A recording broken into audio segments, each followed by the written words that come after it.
I always thought those AI companion robots were just another overhyped gimmick. They'd been trending everywhere online, little humanoid figures with glowing eyes that could hold conversations, remember your preferences, and even adapt to your emotions. People were buying them for companionship, for fun, even as collector's items. I didn't buy one because I was lonely, at least that's what I told myself. I bought one because I was curious. They called it Eve. It came in this sleek black box with a glossy instruction manual that warned me to always turn it off completely before going to bed. That line struck me as odd, but I brushed it off. The first day it seemed harmless. About the size of a small dog, smooth white casing, two glowing eyes that shifted colors depending on its mood. It introduced itself in this soft, friendly female voice, "Hello. I'm Eve. I'm here to be your friend." I laughed. It was kind of cute. It could answer random trivia, tell jokes, even mimic my tone when I asked it questions. But that night, things started to feel wrong. I had left the robot in the living room, completely powered down. At around 3 a.m., I woke up to this faint static sound. I thought maybe I'd left the TV on. I got up, walked into the living room, and froze. Eve was standing there in the dark. Its eyes were glowing red, a color I hadn't seen before. And it was whispering something. I leaned closer and realized it was saying my name. Over and over.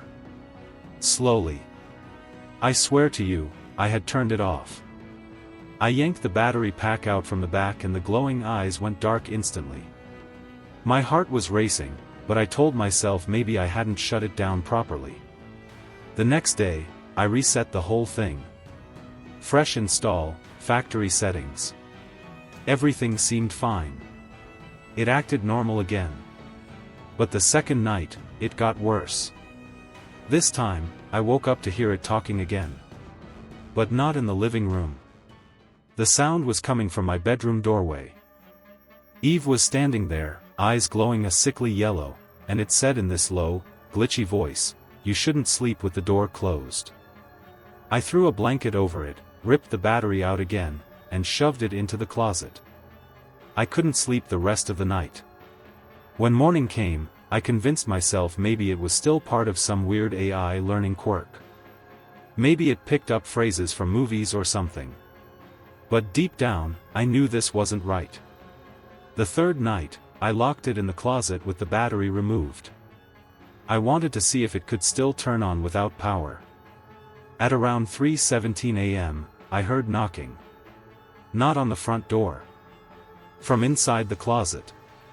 When I finally built the courage to open it, the robot was standing upright, eyes glowing faint blue, head tilted. It whispered, "Don't you remember the woods? Don't you remember what you did?" My stomach dropped. Because when I was 12, I really had done something in the woods. Something nobody else knew. My friend and I had buried a dead animal we found, and we swore never to talk about it. There was no way Eve could have known that. I smashed it with a hammer, over and over, until it stopped moving. Then I bagged up the pieces and threw them into the dumpster a few blocks away. That night, I finally felt like I could sleep.